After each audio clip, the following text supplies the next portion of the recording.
everyone, Julia here. Hey, Philip here. So today we want to talk to you about midshipman dating life. Yeah, so it's been a few years since we've been at the academy. We're obviously married now, and a lot has changed, but just wanted to give you that kind of bird's eye view of what it was like for us back while we were at the academy, or if you're interested in going to the academy or you're just curious about it. Yes. So first of all, right, like as a female, as a girl, you're not guaranteed to find a husband at the academy. Like when I was in high school, when I got like accepted by the Naval Academy, everyone's like, "Oh my gosh, you're definitely gonna leave with a husband," which I did, but it's not a guarantee. Like don't apply just because you think you're gonna find a husband at the academy. With that being said, right, it is a 1-to-3 female male ratio. So I guess just like anywhere else, if you're a good person, you're semi-attractive, or you just love who you are, you have a great personality, there will be pursuers everywhere, female, male alike. Okay, yeah, with that, at the academy, it's a little bit different because for those who don't know, you're broken up into 30 different companies. So I guess it's kind of like little frats, but don't use that word. They're little groups of people. So you think about it, you have about 1,000 people in your class, about 30, 35 people per company. So in that company, you have, all 4 years. So your 1 year, you aren't supposed to date anyone else in your company. As a freshman or a plebe, you can't date any upperclassmen, regardless of your company or any other company. If you have like a pre-existing relationship, sure, you can kind of work that in, but yeah, I mean, you're so young at this point, like 17, usually most people applying probably wouldn't have one with someone else at the academy. They're called a 2% club. Like, for example, if you start dating someone in high school and then you actually made it till after graduation, that's called a 2% club. There is actually a section in the yearbook dedicated to the 2%ers. That's regardless of like dating someone else at the academy though, or someone out in the outside of the academy, right? Which it's very rare. But yeah, then while you're at the academy though, specifically, after your plebe year, you can date like whatever. There's like a saying, this isn't the best saying, but so like youngster brass, so like you're youngster, like you're sophomore, so you're no longer a plebe, you're like out to the market now, all 3 years, gets like first yes. So that's it was a saying there. Saying that the senior guys just waiting for the sophomore girls once they're not freshmen anymore, just praying, waiting. Yeah. But anyways, so after you still can't date inside of your company. So if you are a youngster and you want to date another youngster in your company, you have to do this thing called love chitting, which was always like risky too, because are you going to stay together? Like you don't know. So you love chit and you have to leave. One of you has to leave that company, which is like the group of friends that you've built your bonds with. It's like leaving your frat at a regular college. I just want to expand on that a little bit. So the reason why the academy don't want you to date within your company is because it would be similar as dating on your ship, right? Like it's kind of similar. They try to build the idea of like you cannot date within your chain of command.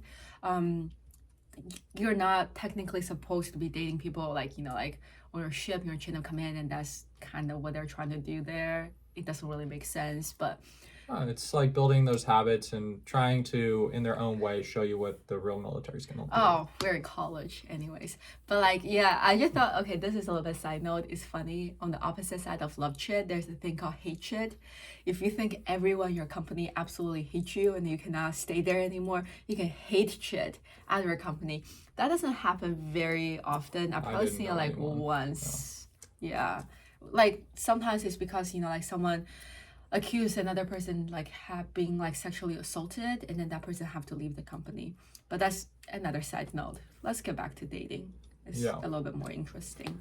But anyways, so while we were at the academy, we had very different dating experience before we started dating. So you want to talk about yours? He dated a civilian, and then I, as a freshman, actually dated a sophomore, which is like not allowed. Not allowed. She was right? a bad girl. You left the academy at night to go see your girl, so I don't want to hear it before me, right? He left the academy early to go outside to meet his girl. Something like that. But allegedly. What were you saying about your youngster as a plebe? Okay, so as a freshman, I was towards the end of my freshman year. You can still go out, right? A lot of people think the academy is like a huge prison while you're a freshman because you only get half day of liberty once a week. However, if you join a bunch of clubs, they often host activities where you can go on. So, as a little enthusiastic freshman as I was, I joined a bunch of clubs. So like I joined Chinese Culture Club, Mountaineering Club, like Korean Culture Club. I joined all the clubs. And then so like I met this guy who's a sophomore on a club trip. And when you're on like a big mountaineering like multi-day trip, you kind of forget that you're at the academy.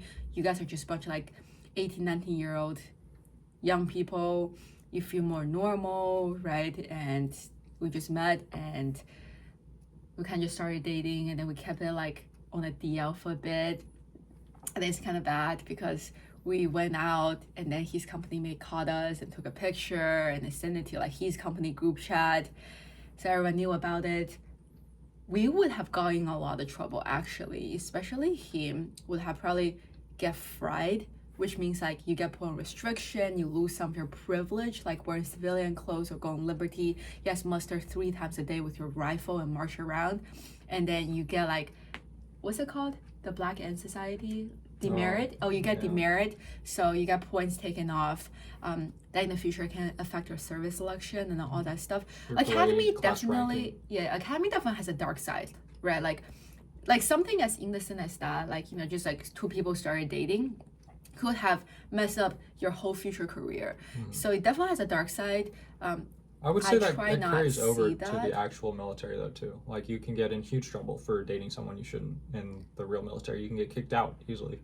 See it all the time. Yes, I agree. Like that is more like you're an officer dating an enlisted. But I feel like at the academy, you're like an 18-year-old dating a 19-year-old. Is there really that big a deal? But anyways, who am I to say? I mean, a 19-year-old enlisted, Fair enough. Like I definitely see what they're trying to do, but I'm just saying like academy has a dark side. Before you go, you should also know that. A side that you don't want to see, right? So stay out of trouble. Don't be like me. But eventually we broke up. Just we wanted different things. Like a lot of couples, we just broke up. And then we met. Yes. All right, now your story, which is a lot more exciting and as rule-breaking as mine. Not really. So yeah, there are a lot of colleges around in the DC area. So I met someone and we dated for like a year. It was like our youngster year, so had a little bit more privilege. Was able to go out on the weekends more often. You can't as a freshman. This year, sometimes I went out a little sooner than I should have. Like you only have Saturday night as an overnight liberty. This guy will go out Friday night. Yeah, maybe shouldn't have sometimes, but it happened. It is what it is. I didn't, get caught. Same as how she didn't kind of get caught, or at least didn't get in trouble. So people do dumb stuff. I don't know, all the time at the academy that at a normal college would be considered like so normal. Yeah, pretty standard. Yeah. But yeah, it was a good time. I think overall it ended up pretty well for us. I mean, we met each other, we were in separate companies, didn't have to deal with any of the love chitting or moving around or any of the complicated stuff with that. And then, obviously you can't get married at the academy. We didn't want to get married at the time, so it worked out well. I know some people wanted to get married because they'd been dating someone for years beforehand. They were a little older coming to the academy, and they get engaged like their youngster year and have a 3-year engagement and couldn't get married till after they graduated. So we didn't have to deal with any of that, thankfully. Right, definitely. So like, if you're when I was at academy, a lot of guys would pay for Tinder so they can set their location to like the DC area, to like University of Maryland. Georgetown, American University. There was Baltimore there too. Right, so they would like pay. Johns Hopkins. Yeah, pay to set their ID somewhere else, and then on the weekend they would like drive to like the Baltimore DC area to go on date. It is hard. It's a jungle out there, isn't it? Yes, but we made it. If you guys have any questions, let us know. It was fun making this video. Maybe we'll talk about this more in the future. But, yeah. All right. Catch you in the next one. Bye.